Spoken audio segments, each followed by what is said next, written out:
நாமத்தை திருப்பிக் கொள்ளுங்கள். மார்க் எழுதின சுவிசேஷம் 14வது அதிகாரம்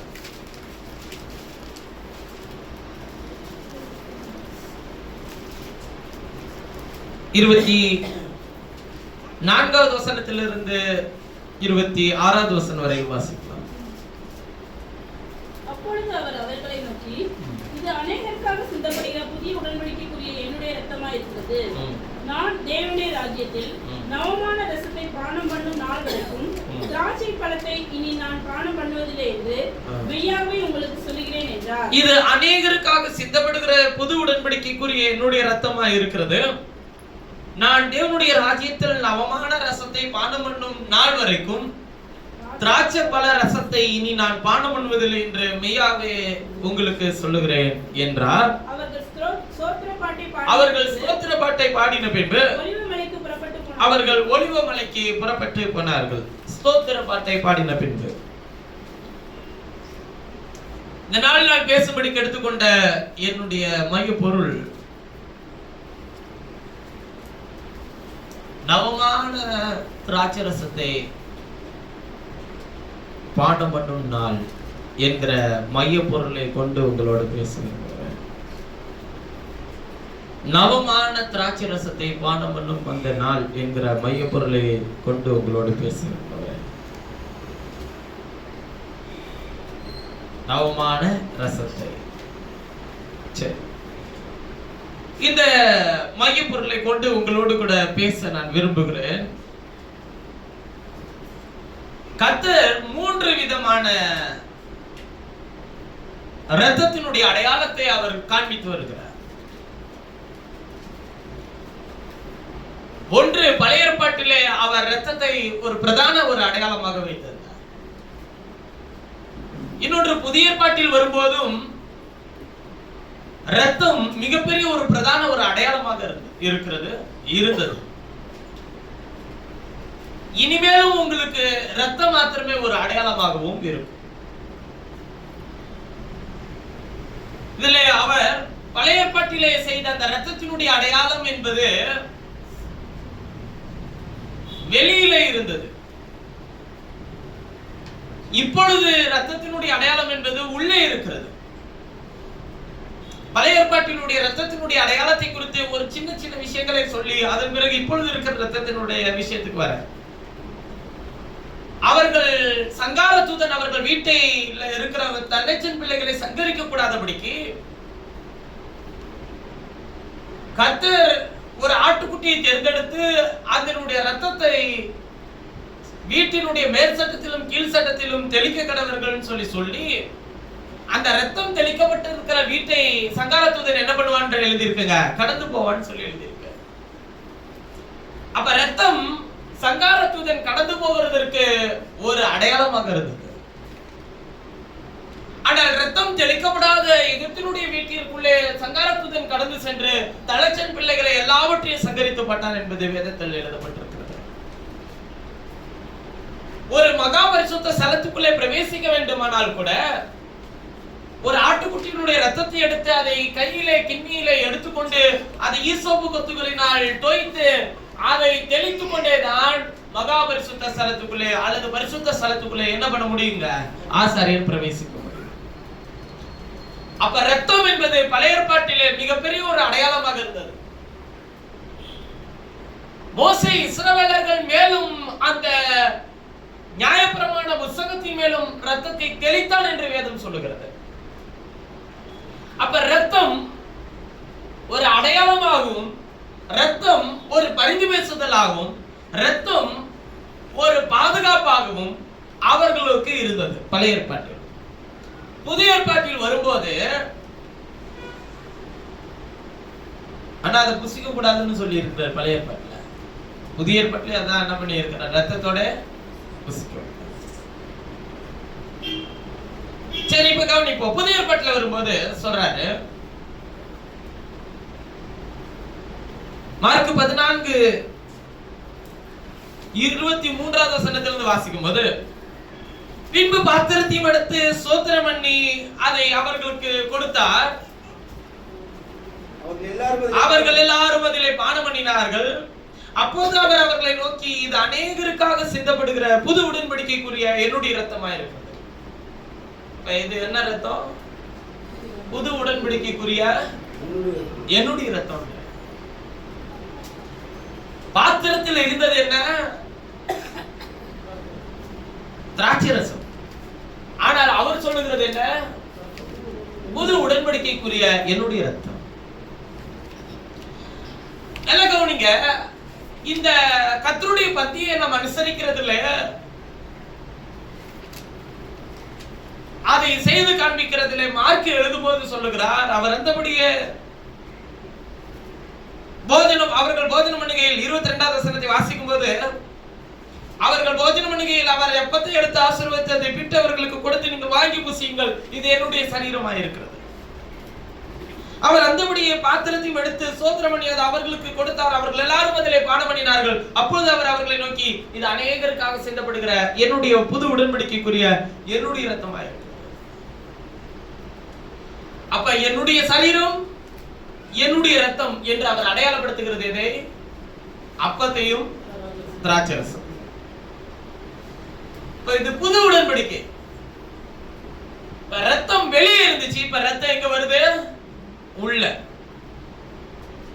இப்ப பாருங்க, ரத்தம் வெளியே இருக்கும்போது இருக்கிற பாதுகாப்பு எவ்வளவு பெரிய பாதுகாப்பு இருந்துச்சு இஸ்ரவேலர்களுக்கு. ஒருவரும் அவர்களை தொடவே முடியல. உலகத்தில் எந்த ராஜ்யங்கள் இஸ்ரவேலர்களோடு யுத்தம் பண்ண போனாலும், நான் சொல்றது பழைய ஏற்பாட்டில், அது தோற்று போகும். இஸ்ரவேல் தோக்குறது மாதிரி தெரியுங்க, ஆனா இஸ்ரவேலர்கள் ஜெயிப்பார்கள். பழைய ஏற்பாட்டில் அப்படிதான் நடந்தது. புதிய ஏற்பாட்டில் வரும்போது ஆவிக்குரிய இஸ்ரவேலர்களாகிய நமக்கு கர்த்தர் சொல்லுற விஷயம் என்னன்னா, நமக்கு கர்த்தர் புது உடன்படிக்கையினுடைய ரத்தத்தை கொடுத்திருக்கிறார். அதனுடைய அப்பத்தையும் அதனுடைய ரத்தத்தையும் நாம் என்ன பண்ணுகிறோங்க? பானம் பண்ணுகிறோம். சரி, இந்த ரத்தத்தை கொடுக்கும்போது, அப்பத்தை விட்டு ஸ்தோத்திரம் பண்ணி அதை கொடுக்கும்போது சொல்றார், இது என்னுடைய சரீரம். அந்த பாத்திரத்தை கொடுக்கும்போது சொல்லுகிறார், இது அநேகருக்காக சிந்தப்படுகிற புது உடன்படிக்கைக்குரிய என்னுடைய இரத்தமா இருக்கிறது. சொல்லிட்டு 25வது வசனத்துல ஒரு வார்த்தையை அட்ரஸ் பண்றாரு. என்ன சொல்றாருன்னா, நான் தேவனுடைய ராஜ்யத்திலே நவமான ரசத்தை பானம் பண்ணும் நாள் வரைக்கும் திராட்சைப்பழ ரசத்தை இனி நான் பானம் பண்ணுவதில்லை என்று மெய்யாவே உங்களுக்கு சொல்லுகிறேன். தேவனுடைய ராஜ்யத்திலே நவமான ரசத்தை பானம் பண்ணும் நாள் வரைக்கும். இப்ப இன்னொரு விஷயத்துக்கு போயிட்டாரு அவரு. புது உடன்படிக்கைலாம் முடிச்சுட்டு துவக்கி விட்டுட்டு இவர் எந்த உடன்படிக்கைக்காக அடுத்து காத்துக்கிட்டு இருக்கிறாருன்னு கேட்டா, தேவனுடைய ராஜ்யத்திலே நவமான ரசத்தை பானம் பண்ணுகிற அந்த நாள் வரைக்கும் இனிமே நான் இந்த திராட்சை ரசத்தை நான் என்ன பண்றது இல்ல, பானம் பண்ண மாட்டேன். இப்ப நாம புசிக்கிறது இது புது உடன்படிக்கைக்கு உரிய என்னுடைய ரத்தமா இருக்கிறதுன்னு சொல்லி கொடுத்த திராட்சை பழ ரசத்தை பானம் பண்ணுகிறோமா, அல்லது நவமான ரசத்தை பானம் பண்ணுகிறோம்?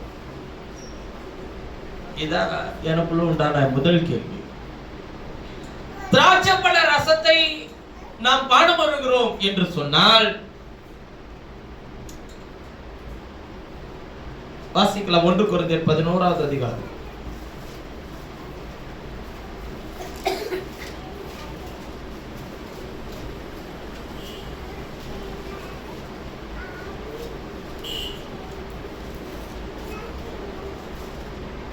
இருபத்தி 4வது வசனத்தையும் 25வது வசனத்தையும் வாசிக்கலாம். 26 வாசிங்க. 1 கொரிந்தியர் 11 24 25 26. இது உங்களுக்காக பிக்கப்படுகிற என்னுடைய சரீரமாய் இருக்கிறது, என்னை நினைவு கூறும்படி இதை செய்யுங்கள் என்றார். போஜனம் பண்ணின பின்பு அவர் அந்தபடியே பாத்திரத்தையும் எடுத்து, இந்த பாத்திரம் என் இரத்தத்தினால் ஆகிய புதிய உடன்படிக்கையா இருக்கிறது, நீங்கள் இதை பானம் பண்ணும் போதெல்லாம் என்னை நினைவு கூறும்படி இதை செய்யுங்கள் என்றார். ஆகையால் நீங்கள் இந்த அப்பத்தை புசித்து புசித்து ஆகையால் நீங்கள் இந்த அப்பத்தை புசித்து இந்த பாத்திரத்தில் பானம் பண்ணும் போதெல்லாம் நீங்கள் இந்த அப்பத்தை புசித்து இந்த பாத்திரத்தில் பானம் பண்ணும் போதெல்லாம் கர்த்தர் வருமளவும் அவருடைய மரணத்தை கர்த்தர் வருமளவும் அவருடைய மரணத்தை என்ன பண்ணுகிறோமா தெரிவிக்கிறோம். இப்ப திராட்சை பழ ரசத்தை பானம் பண்ணுதல் என்பது எதை தெரிவிக்கிறது? மரணத்தை தெரிவிக்கிறது. ஆனால் நவமான ரசத்தை பானம் பண்ணுதல் என்பது எதை தெரிவிக்கிறது? அது இன்னும் நமக்கு தெரியல. திராட்சை பழ ரசத்தை தெரிவிக்கிறதுன்றது எதை தெரிவிக்கிறதுன்னு சொல்றாங்க? மரணத்தை தெரிவிக்கிறது. இதை நம்ம செய்யறோமா இல்லையா? கம்யூனியன் சரி, ரெண்டுத்துக்கு இருக்கிற வித்தியாசத்தை தான் நான் உங்களோட பேசிட்டு இருக்கேன். யோவான் சுவிசேஷம் 6வது அதிகாரம்,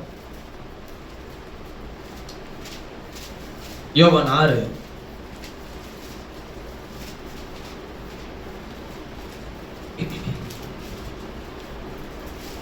53வது வசனத்திலிருந்து வாசிக்கலாம்.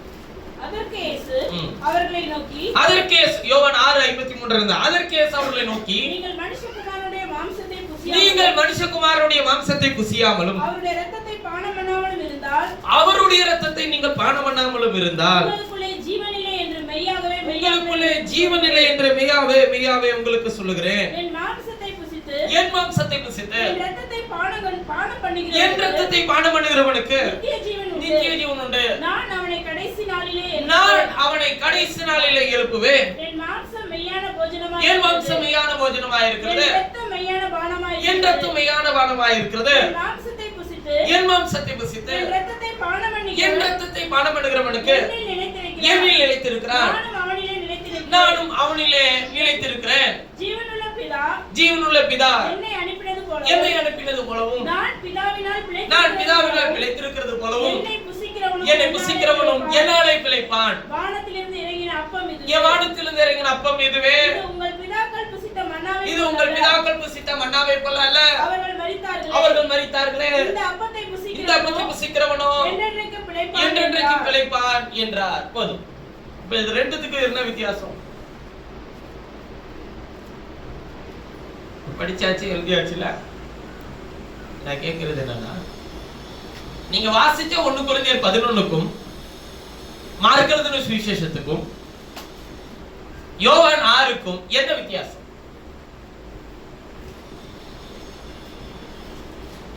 மார்க் 14 கூட விடுங்க, ஏன்னா அதுலதான் அவர் ஆரம்பிச்சு விடுறாரு, இந்த கொஸ்டினே ஆரம்பிச்சு விடுறாரு. நான் தேவனுடைய ராஜ்யத்திலே நவமான ரசத்தை பானம் பண்ணுகிற வரையிலும், பானம் பண்ணுகிற நாள் வரைக்கும் திராட்சை பழ ரசத்தை இனி நான் பானம் பண்ணுவதில்லை என்று மெய்யாவே உங்களுக்கு சொல்லுகிறேன் என்றார். அப்பனா எதை பானம் பண்ணி முடிச்சிட்டாரு அவரு? திராட்சை பழ ரசத்தை கொடுத்தாச்சு, முடிச்சாச்சு. இப்ப அவர் அடுத்து எதுக்கு போறேன்னு சொல்றாரு? பானம் பண்ண போறேன்னு சொல்றாரு. நவமான ரசத்தை பானம் பண்ணுகிறேன். முதல்ல இந்த நவமான ரசத்தை என்கிற வார்த்தையை, ரசம் என்கிற வார்த்தையை ஆங்கில வேதாகமத்தில் எப்படி எழுதப்பட்டிருக்கிறது என்றால், ஆங்கிலத்திலே 6 மொழிபெயர்ப்புகள் இருக்கிறது. 6 மொழிபெயர்ப்புகளிலும் இந்த நவமான ரசம் என்கிற வார்த்தையை எப்படி பயன்படுத்தி இருக்கிறது என்றால், உயர்ந்த, சிறந்த, மிகவும் உயர்ந்த, சிறந்த திராட்சை ரசம் என்று எழுதப்பட்டிருக்கிறது. ஆமாதான், அதுவும் திராட்சை ரசம் தான். ஆனா இந்த திராட்சை ரசம் மாதிரி கிடையாது. அது வேற ஒரு திராட்சை ரசம். அது உயர்ந்தது, அது சிறந்தது. அதாவது உங்களுக்கு அதை குறித்து நான் உங்களுக்கு சொல்லணும்னா, அது திராட்சை பழத்திலிருந்து வந்த ரசம் கிடையாது, ஆனால் அது திராட்சை ரசம். உங்களுக்கு ஒரு சின்ன உதாரணத்தை சொல்றேன். நான் சொல்றது உங்களுக்கு புரியலன்னா ஒரு சின்ன உதாரணம் சொல்றேன். கானா ஒரு கல்யாணத்தில் திராட்சை ரசம் இருந்தது. ஆனால் அது குறைவுபட்ட போது கர்த்தர் வேறொரு திராட்சை ரசத்தை தந்தார். அது முன்பு இருந்த திராட்சை ரசத்தை விட அதிக ருசி உள்ளதா இருந்தது. ஆனால் அது திராட்சை ரசமா? அது தண்ணீர். அது திராட்சை பழத்திலிருந்து வந்த ரசம் அல்ல, ஆனால் அது திராட்சை ரசம். ஆனால் அது சிறந்ததா இருந்தது. அதுபோல இது திராட்சை பழத்திலிருந்து வரக்கூடிய ரசம் அல்ல, ஆனால் இது உயர்ந்தது, இது சிறந்தது. அந்த நாளுக்காக, அந்த நாள்ல தான் நான் நவமான ரசத்தை பானம் பண்ணும் நாள் வரைக்கும்ன்றார். அப்ப அவர் வேறொரு நாளுக்காக காத்துட்டு இருக்கிறார். இந்த நாளை துவக்கிட்டு இன்னொரு நாளுக்காக காத்துட்டு இருக்கிறார். இப்ப நாம அததான் கண்டுபிடிக்கிறோம். பாருங்கள், நவமான ரசம், திராட்சை ரசம், ரெண்டுத்துக்கும் இருக்கிற வித்தியாசம் எங்கேயும் நீங்க போய் வேற ஒரு புத்தகத்துல படிக்க தேவையில்ல. இதே விஷயத்துல எழுதப்பட்டு இருக்கிறது. 1 கொரிந்தியர் 11 நீங்கள் வாசித்ததும் யோவான் 6 வாசித்ததும் இரண்டும் ஒரே மாதிரி இருக்கும். என்ன சொல்றாரு அங்க 1 கொரிந்தியர் 11? அன்று ராத்திரியிலே அவர் அப்பத்தை எடுத்து ஸ்தோத்திரம் பண்ணி, நீங்கள் பிட்டு வாங்கி புசிங்கள், இது உங்களுக்காக பிக்கப்படுகிற என்னுடைய சரீரமாக இருக்கிறது, என்னை நினைவு கூறும்படி இதை செய்யுங்கள் என்றார். என்னை நினைவு கூற, என்னை நினைவு கூற என்ன இல்லை, ஆண்டவர் சொல்றாரு.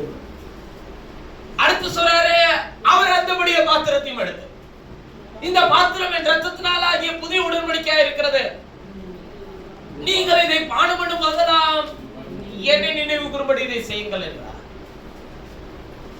சொல்லிட்டு அடுத்த வசனத்துல சொல்றாரு, ஆகையால் என் மாம்சத்தை புசித்து என் ரத்தத்தை பானம் பண்ணுகிறவன் பானம் பண்ணும் போதெல்லாம் கர்த்தர் வருமளவும். இப்ப இந்த திராட்சை ரசத்தை பானம் பண்றதுன்றது எது? மரணத்தை தெரிவிக்கிறது. இப்ப பாருங்க, இதுல சொல்லாத எல்லா விஷயத்தையும் யோவான் 6 சொல்லியிருப்பார்.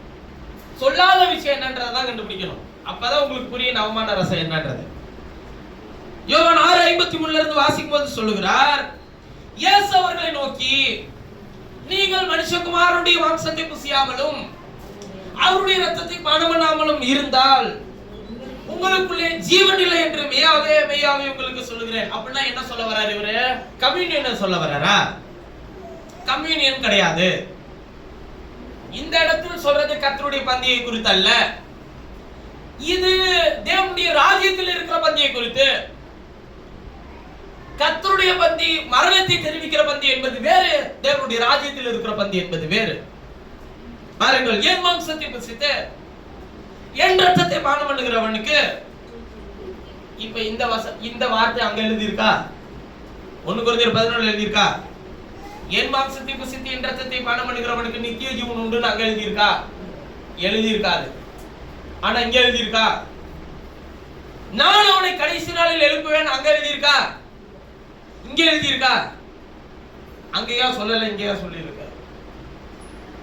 அது மரணத்தை தெரிவிக்கிற பந்தி, இது உயிர் தெழுகிற பந்தி. இதுல உயிர் தெழுதலை பத்தி எழுதி இருக்கா இல்லையா? யார உயிர் தெழுகிறத பத்தி எழுதி இருக்கு? அவர் உயிர் தெழுதலை எழுதி இருக்கா? நம்முடைய உயிர் தெழுதலை எழுதி இருக்கா? நம்முடைய உயிர் தெழுதலை எழுதி இருக்கு. நல்லா கவனிச்சுக்கோங்க. அது அவருடைய மரணத்தை தெரிவித்தல். 1 கொரிந்தியர் 11, மார்க் 16 அவருடைய மரணத்தை தெரிவித்தல். ஆனால் யோவான் 6 அப்படி அல்ல, நம்முடைய உயிர்த்தெழுதல் எழுதி இருக்கிறது. நான் அவனை கடைசி நாளில் என்ன பண்ணுவேன்? எழுப்புவேன். என் மாம்சம் அங்க எழுதி இருக்கா? அப்படி மெய்யான போஜனம் எழுதி இருக்கா?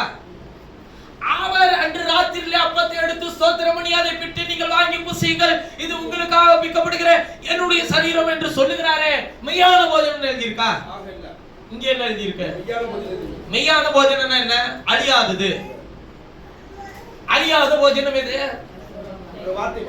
போஜனம் அவர் தன்னுடைய சரீரத்தை தானே இங்கேயும் சொல்றாரு. என் மாம்சம் என் மெய்யான மாம்சம்னு சொல்றாருல. மாம்சம் என்ன? யோவான் 1:14 மாம்சம் என்னங்க? யோவான் 1:14 அந்த வார்த்தை என்ன ஆனது?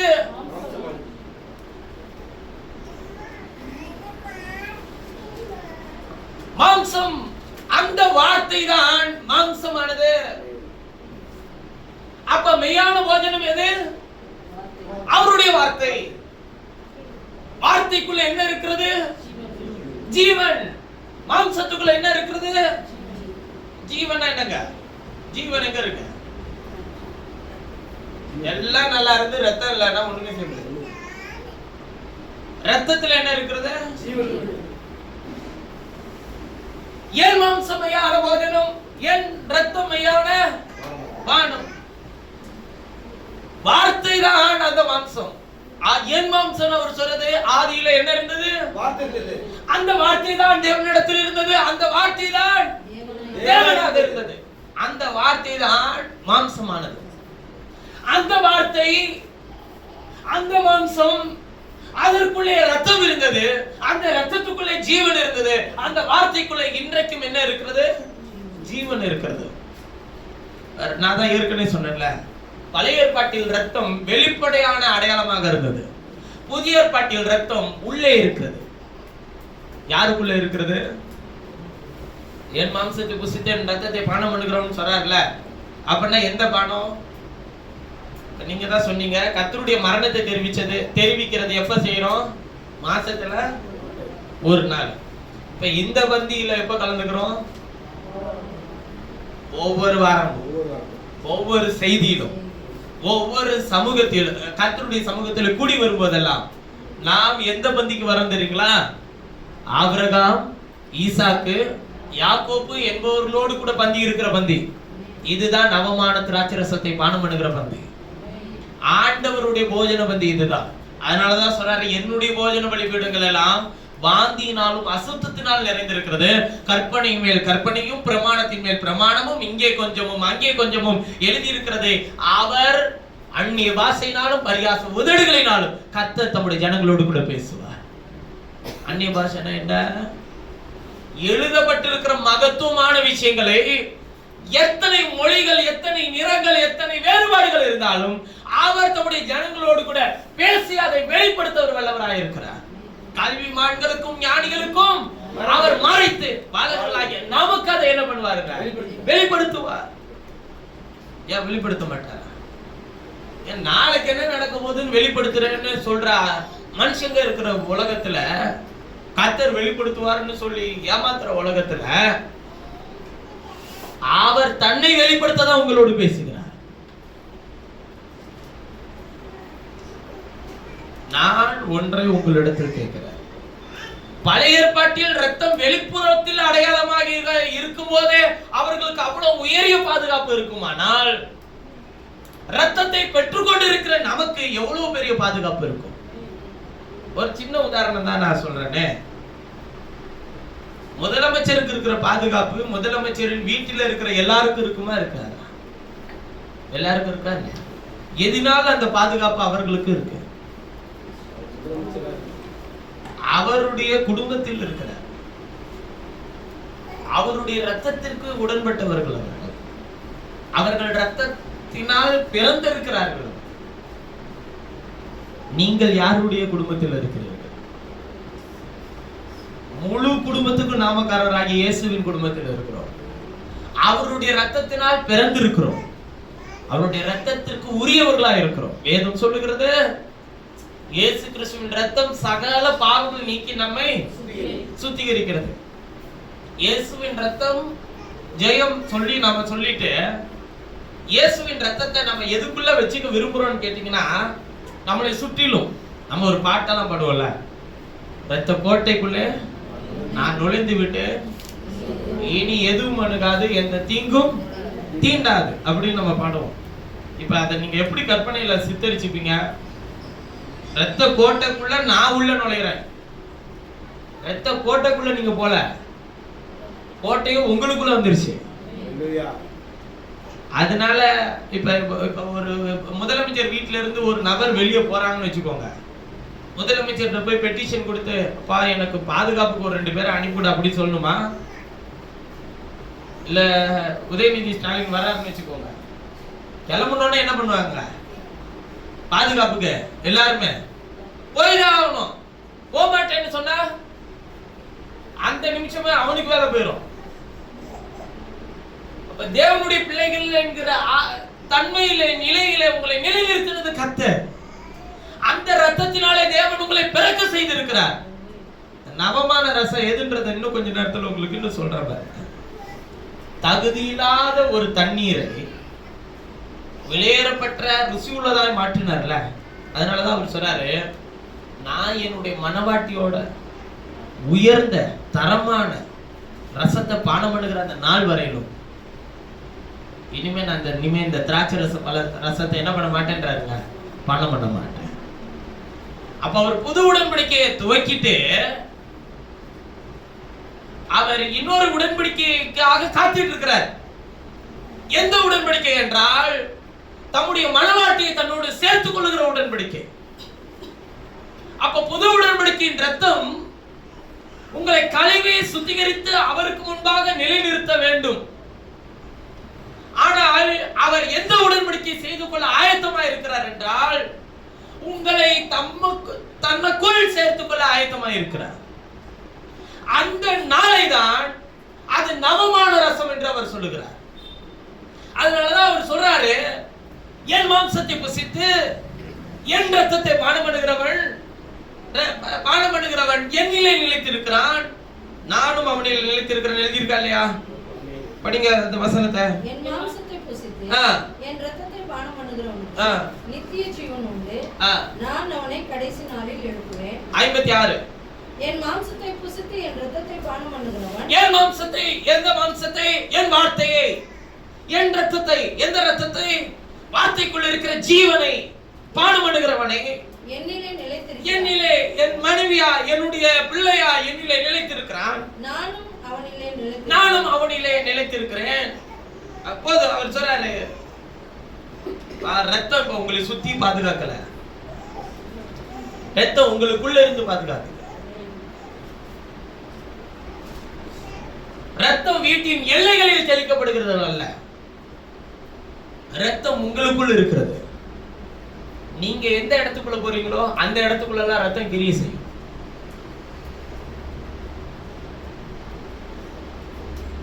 இயேசுவின் ரத்தத்தை இந்த டப்பால அடைக்கலாம்.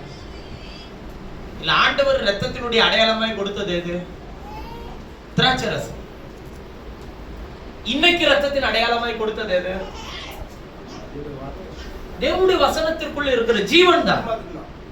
நான் திரும்ப சொல்றேன், ஜீவன் இல்லைன்னா நீ ரத்தத்தினுடைய அடையாளத்துக்குள்ளே இல்லைன்னு அர்த்தம்.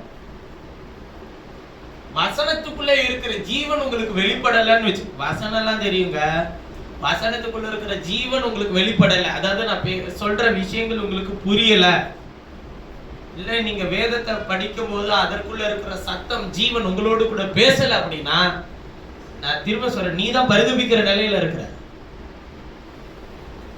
நிச்சயமா எடுத்துக்கொள்ளப்படுதலுக்குள்ள உள்ளே பிரவேசிக்கவே முடியாது.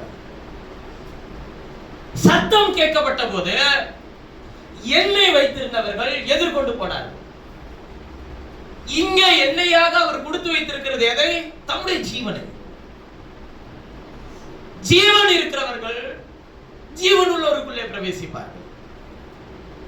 பதற்கும் மணிக்கும் இருக்கிற ஒரே வித்தியாசம் எது? ஜீவன் தான். ஆனா பதரும் மணியும் நீங்க கிட்டத்தட்ட ரெண்டும் ஒண்ணா வச்சு பார்த்தா ரெண்டுமே எப்படி இருக்கும்?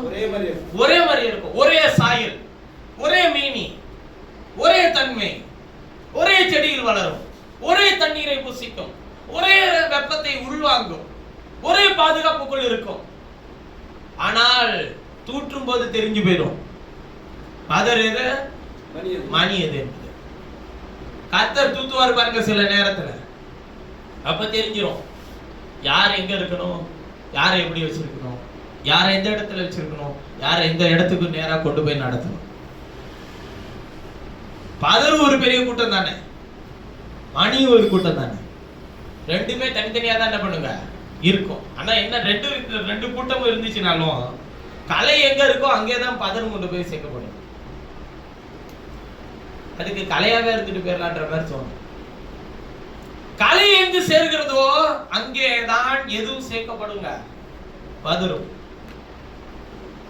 பதற்கும் மணிக்கு இருக்கிற சின்ன வித்தியாசம் என்ன? ஜீவன். ஜீவன் பரிபூர்ண படலன்னு வச்சுக்கோங்களேன், நாம் மணி ஆக்கப்பட முடியாது. ஜீவன்லாம் இருக்கு, ஆனா அது என்ன ஆகணுங்க? பரிபூர்ணமாகணும், அது முழுமை அடையும். அது வசனத்தினுடைய பரிபூர்ணத்துக்கு நேராக அது கர்த்தர் கொண்டு போய் எப்படியே நடத்தணும். அது பரிபூர்ணம் ஆகல அப்படின்னா அதுக்கு தேவையான விஷயத்தை, தேவையான சாரத்தை, தேவையான சத்தை, தேவையான வசனத்தின் வெளிச்சத்தை, ஜீவனை அது எடுக்கலன்னா அது பரிபூர்ணம் அடையாது. இங்கே பரிபூர்ணமானவர்கள் ஒருவரும் இல்லை. ஆனால் பரிபூர்ணப்படுத்துகிற ஒன்று இருக்கிறது. அதுதான் கர்த்தருடைய வசனம். அப்ப நவமான ரசத்துக்கு பானம் எடுக்கிறது என்று அவர் சொல்லுகிறதுக்கு காரணம் என்னன்னா, அவர் தம்முடைய மனவாட்டியை தன்னோடு சேர்த்துக் கொள்ள போகிற அந்த நாளுக்காக காத்திருக்கிறார். அப்ப ரத்தத்தை எந்த பாட்டிலையும் அடைக்க முடியாது. திரும்பி சொல்லுங்க, ரத்தம் இன்றைக்கு உங்களுக்குள்ள இருக்கிறது. உங்களுக்குள் இருக்கிறதுனால பாதுகாப்பு. அந்த ரத்தம் உங்களுக்குள் இருக்கிறதுனால ஆசீர்வாதம். அந்த ரத்தம் உங்களுக்குள் இருக்கிறதுனால சுகம். அந்த ரத்தம் உங்களுக்குள்ள இருக்கிறதுனால பலன். அந்த ரத்தம் உங்களுக்குள்ள இருக்கிறதுனால ஜீவன்.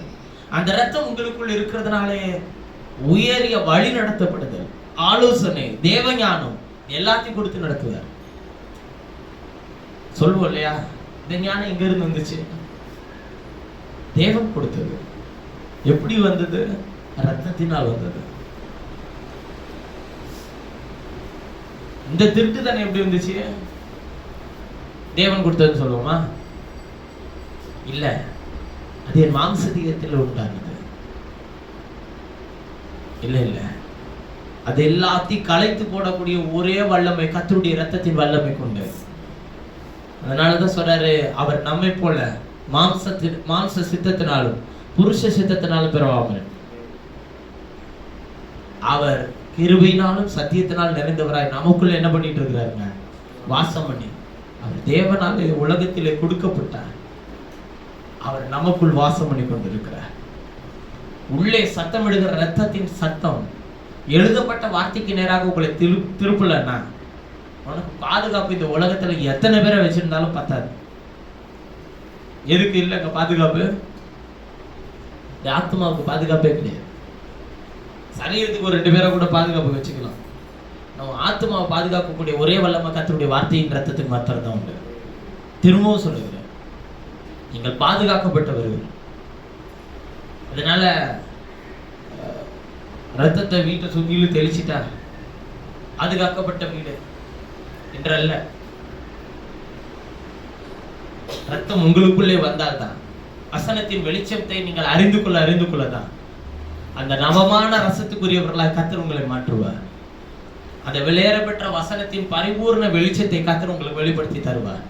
கர்த்தர் இன்றைக்கும் பேசுகிறவர். தம்முடைய வார்த்தையிலிருந்து இன்றைக்கும் உங்களோடு கூட பேசுகிறவர். அவர் உங்கள் காரியங்களை சுட்டி காண்பித்தார். அதை விட்டு விடுங்கள், அதை செய்யாதிருங்கள்.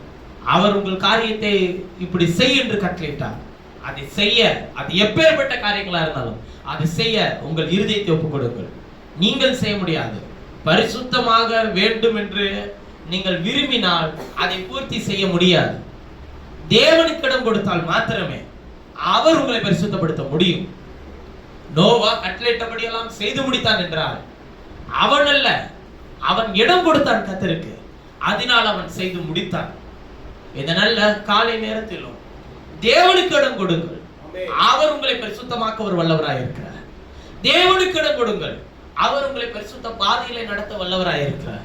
தேவனுக்கு இடம் கொடுங்கள். அவர் உங்கள் சிந்தனைகளில் பரிசுத்த வார்த்தையை வைக்க ஒரு வல்லவராய் இருக்கிறார். தேவனுக்கு இடம் கொடுங்கள். அவர் உங்களுக்கு எப்படிப்பட்ட பாதுகாப்பை வைத்திருக்கிறார் என்பதை உங்களுக்கு காண்பிக்க ஒரு வல்லவராய் இருக்கிறார். அக்கினி மனம் கூட உங்களை என்ன பண்ணாதுங்க, பற்றாது. தேவனுக்கு இடம் கொடுங்கள். அவர் எப்படி சுகமளிக்கிறவராய் உங்களுக்குள்ள இருக்கிறார் என்பதை அவர் உங்களுக்கு காண்பிக்க வல்லவராய் இருக்கிறார். தேவனுக்கு இடம் கொடுங்கள். உங்கள் சரீரத்தை உயிர்ப்பிக்க தேவனுக்கு வல்லமை உண்டு. ஆண்டவர் சொல்லுகிறார், என் மாம்சத்தை புசித்து என் ரத்தத்தை பானம் பண்ணுகிறவனுக்கு நித்திய ஜீவன் உண்டு.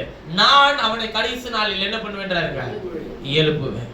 நவமான ரசத்தை பானம் பண்ணுகிறவர்களை கர்த்தர் தம்முடைய ராஜ்யத்தில் எழுப்புவார் நிச்சயமா. ஆனால் கம்யூனியன் சர்வீஸ்க்கு வந்துட்டா போதும் பிரதர், கர்த்தர் என்னை எடுத்துப்பாரு அப்படின்னு நீ நினைச்சீங்கன்னா, திரும்ப சொல்றேன், அது உயிர்த்தெழுதலினுடைய கம்யூனியன் சர்வீஸ் கிடையாது. அது நினைவு கூறுகிற கம்யூனியன் சர்வீஸ். அதனால திரும்பவும் சொல்றேன், நினைவு கூறுற எல்லாரும் எடுத்துக்கப்பட மாட்டாங்க. அவருடைய மாம்சத்துக்கும் ரத்தத்துக்கும் உரியவர்களை கர்த்தர் தம்முடைய பிள்ளைகளாக சேர்த்துக் கொள்வார். என் வீட்டுல இருக்கிற பிள்ளைய என்னோட சேர்த்துப்பாங்க. நோவாவினுடைய அவ்வளவு பெரிய பேலைக்கு ஒரே ஒரு கதவு தான் இருந்துச்சு. கர்த்தர் தன்னிடத்தில் அவனை சேர்த்து கொண்டார்.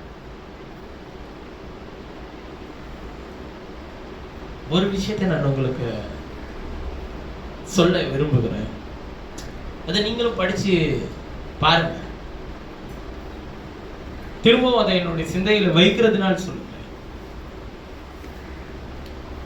இந்த செய்தி அப்பாற்பட்டு இன்னொரு விஷயத்தை சொல்லுங்க. யோவானில இயேசு கிறிஸ்து ஒரு வார்த்தையை சொல்லியிருப்பார். நான் வரும்பளவும் இவன் உயிரோடு இருக்க சித்தமானால் உனக்கு என்ன? நான் வரும்பளவும் இங்கே சிலர் மரணத்தை காண்பதில்லை என்று மெய்யாவை மெய்யாவை உங்களுக்கு சொல்கிறேன். இதை கொஞ்சம் உட்கார்ந்து படிச்சு பார்த்துட்டு வாங்க. யோவான் 20வது அதிகாரம் நினைக்கிறேன், 20வது அதிகாரத்தில் எழுதியிருக்கும் வசனத்தை வாசிங்க. இதை குறித்து நான் அடுத்த வாரம் நான் உங்களோடு கூட பேச நான் விரும்புகிறேன். யோவான் 20.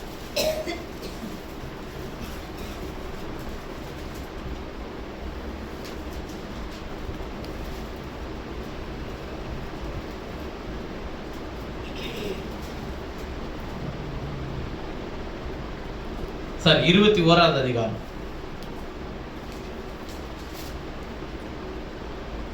20வது வசனமும் 21, 22, 23 வாசிக்கும் போது சொல்றாரு. பேதுரு திரும்பி பார்த்து இயேசுவுக்கு அன்பா இருந்தவனும் ராபோஜன பண்டிகையில் ஒரு மார்பிலே சாய்ந்த ஆண்டவரே உம்மை காட்டிக் கொடுக்கிறவன் யார் என்று கேட்டவனுமாகிய சீஷன் பின்னே வருகிறதை கண்டான்.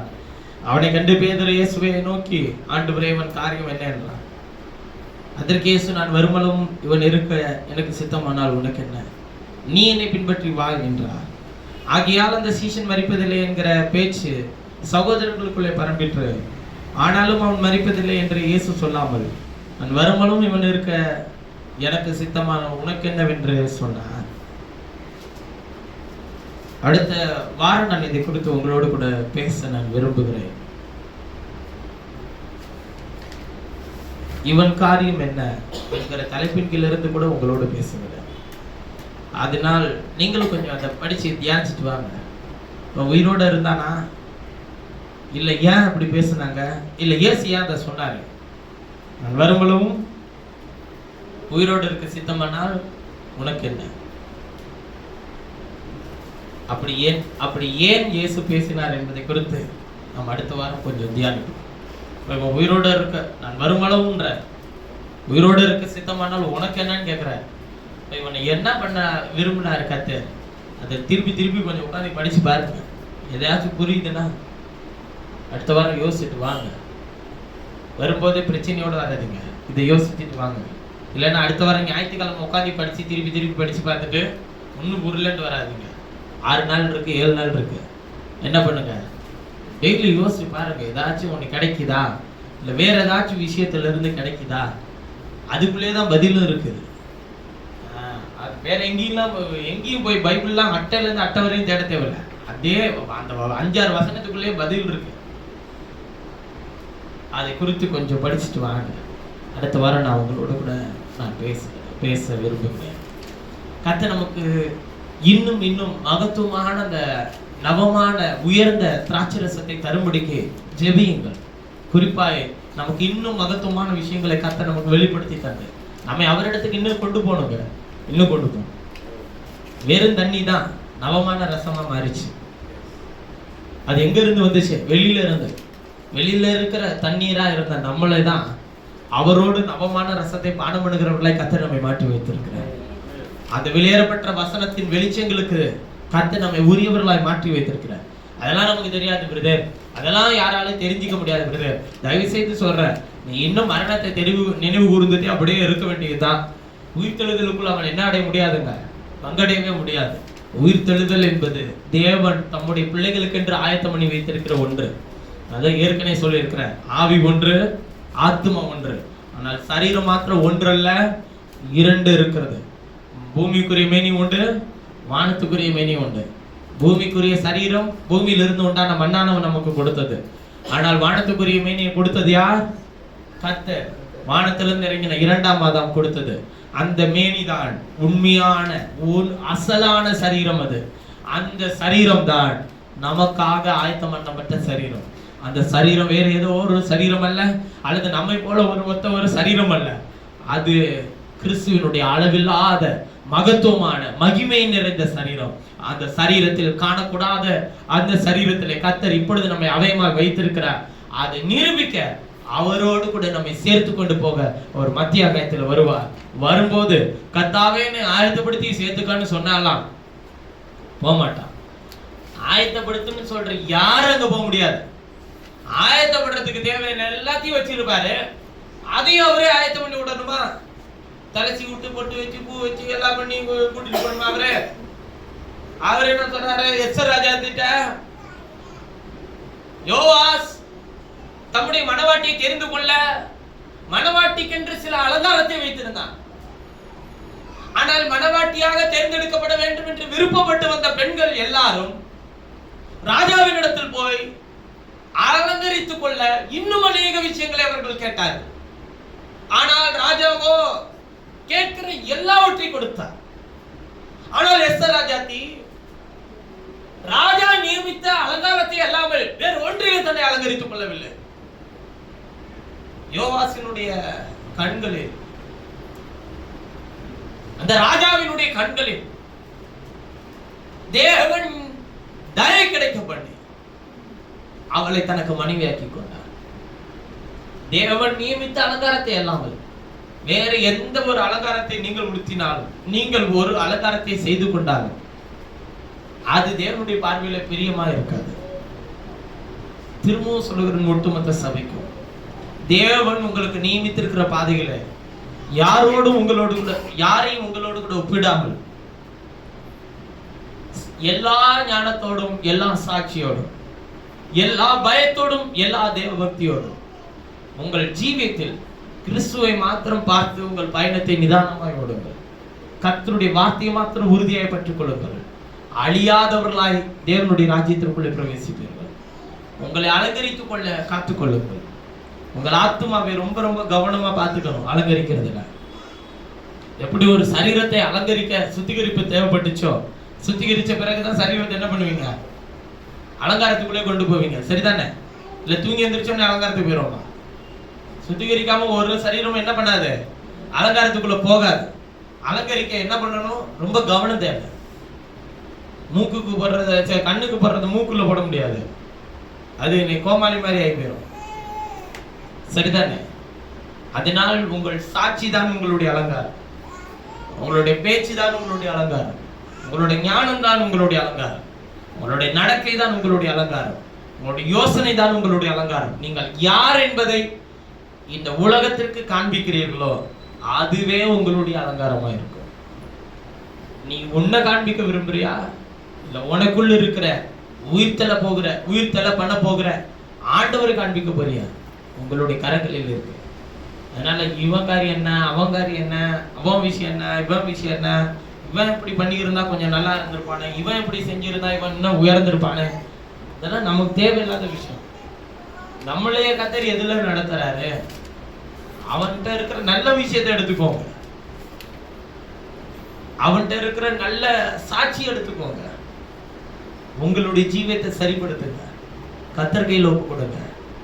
ஆண்டவர் சொல்றார், நவமான திராட்சை ரசத்தை பானம் பண்ணுகிற அந்த நாள் உண்மையாகவே நாம் அவரோடு கூட சேர்த்து கொள்ளப்பட போகிற அந்த நாள் தான் அந்த நாளாக இருக்கும் என்பதை நான் அறிந்து விசுவாசிக்கிறோம். அதன் பாதையில பயணம் செய்வோம். நாம் யாவர் ஜெபசிய கண்களை கொண்டு எங்கள் நேசிக்கிற எங்கள் பரலோக பிதாவே, நீர் தந்த வேதத்தின் சத்தியங்களுக்காக நன்றி. அந்த நவமான திராட்சை ரசத்தை பானம் பண்ணுகிற அந்த நாள் எங்களை உம்மோடு கூட சேர்த்துக் கொள்ள போகிற அந்த நாளுக்காக, உம்மோடு கூட சேர்த்துக் கொள்ள போகிற அந்த நாளுக்காக, அந்த நேரத்துக்காக காத்திருக்கிறோம். ஆயத்தப்படுத்து என்று சொல்கிறவர்களாயிரம் ஆயத்தம் படுத்தி கொண்டு வாரும் என்று சொல்கிறவர்களா எங்களை மாற்றோம்.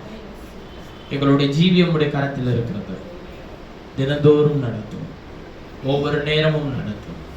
வழிகள் எல்லாம் எங்களை காப்பாற்றும், சுகமாக்கும், ஆரோக்கியப்படுத்தும், பலப்படுத்தும், எங்களை எடுத்து நிறுத்தும். எங்களை ஆசீர்வதிக்க வேண்டுமா நாம் ஜெபிக்கிறோம். எல்லா கணத்துவத்தையும் மகிமையும் நீர் எடுத்துக்கொள்ளும்.